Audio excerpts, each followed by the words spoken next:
There's been mixed views at public hearings being held across the country on land expropriation without compensation. Afrikaner rights group AfriForum has been vocal about its opposition. We are very concerned about expropriation without compensation because we think it endangers the economy of South Africa and that a process like that will not benefit anybody in the country. We feel if the principle of private ownership is not protected, your economy will definitely suffer.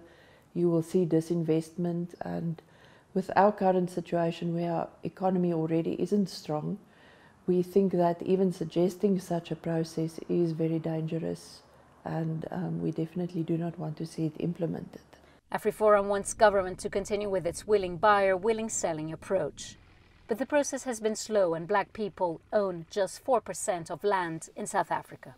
It is important to see that there is an equitable ownership of resources, and societies feel that everybody's being treated equally, and the same principle applies to land. When you see a minority of people owning vast amounts of land, that politically and sociologically and psychologically makes societies unstable. Government has given its assurance that land reform will not threaten food security or the economy, but uncertainty on its execution is creating nervousness in the market. Food security is becoming under more pressure because farmers are very unsure of what the future looks like, so they are not really initiating costly, large new developments. If you're a fruit farmer, you have to replace some of your trees regularly.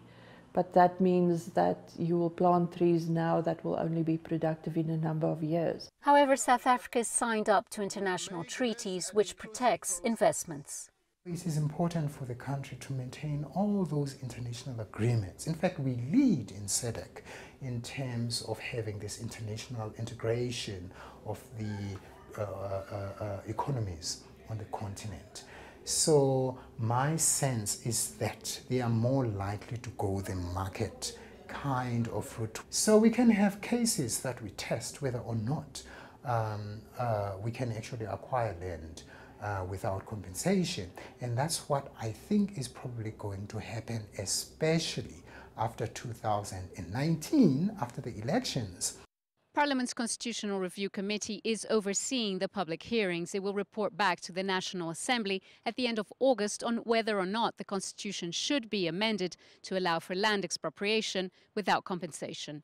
Scheier, CGTN, Johannesburg, South Africa.